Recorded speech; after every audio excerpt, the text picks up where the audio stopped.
And नमस्ते दोस्तों, मेरा नाम है इफ्सा और मैं आपके लिए हॉरर स्टोरीज लेकर आती हूँ जो इंतहाई दिलचस्प होती हैं। तो चलिए बढ़ते हैं आज की कहानी की तरफ, जो है एक चुड़ैल और लड्डू की कहानी।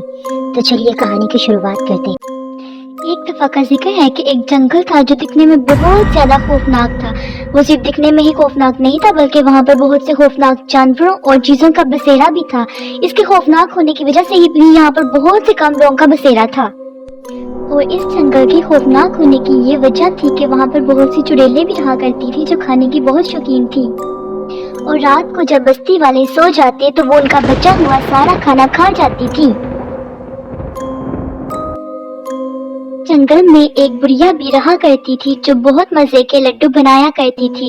वो इन लड्डुओं को शहर में ले जाती और वहाँ पर जाकर इन लड्डुओं को बेच देती। वो इससे अपनी जिंदगी का गुजर बसर करती थी। शहर वालों को उसके लड्डू बहुत पसंद आते थे, इस वजह से वो बहुत खुश थी। एक दिन चुड़ैल उस बुढ़िया के घर के करीब से गुजर रही थी कि उससे बुढ़िया के घर से बहुत अच्छी खुशबू आने लगी। वो खुशी से पागल हो गई और सारे मोती चूर के लड्डू उठाकर जंगल की तरफ भाग गई। और उसने जंगल में जाकर वो लड्डू बहुत मजे और स्वाद लेकर खाए। इसको लड्डू इतने स्वादिष्ट लगे कि इसने मन ही मन में सोचा कि वो रोज बुढ़िया के लड्डू चुराया करेगी और जंगल में बैठकर मजे से खाया करेगी। इसने ऐसा ही किया। वो रोज रात को गांव की तरफ जाती और बुढ़िया के घर की निगरानी करती।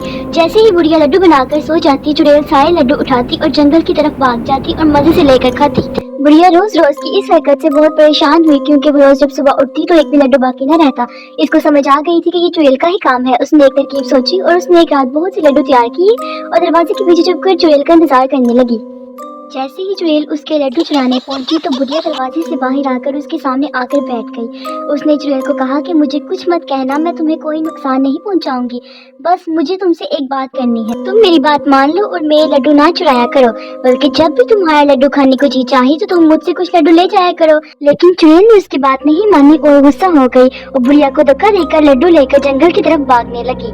बुढ़िया रोती रही, चीखती रही कि मेरे लड्डू लेकर ना जाओ, लेकिन चुड़ैल ने वापस मुड़कर ना देखा और भागती रही। उसने जंगल में पहुंचकर जैसे ही लड्डू खाए वो अपनी होश खोने लगी, क्योंकि बुढ़िया ने लड्डू में बेहोशी की दवा डाल रखी थी और चुड़ैल को ये बात पता ना थी, इसलिए वो बहुत मजे से लड्डू खा गई। चुड़ैल इस बात से बहुत ज्यादा गुस्सा हुई और चुड़ैल ने अपने चारों तरफ आग लगाई और बुढ़िया पर जादू करने लगी ताकि बुढ़िया सारे लड्डू बनाकर इसको दे दिया करे।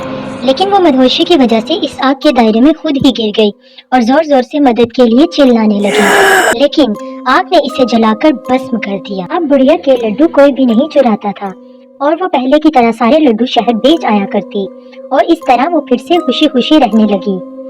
तो जी दोस्तों, इस कहानी से हमें पता चलता है कि लालच बहुत ही बुरी बला है। अगर चुड़ैल बुढ़िया की बात मान लेती तो वो कभी भी आग में ना जलती। इसलिए हमें कभी भी किसी चीज का लालच नहीं करना चाहिए।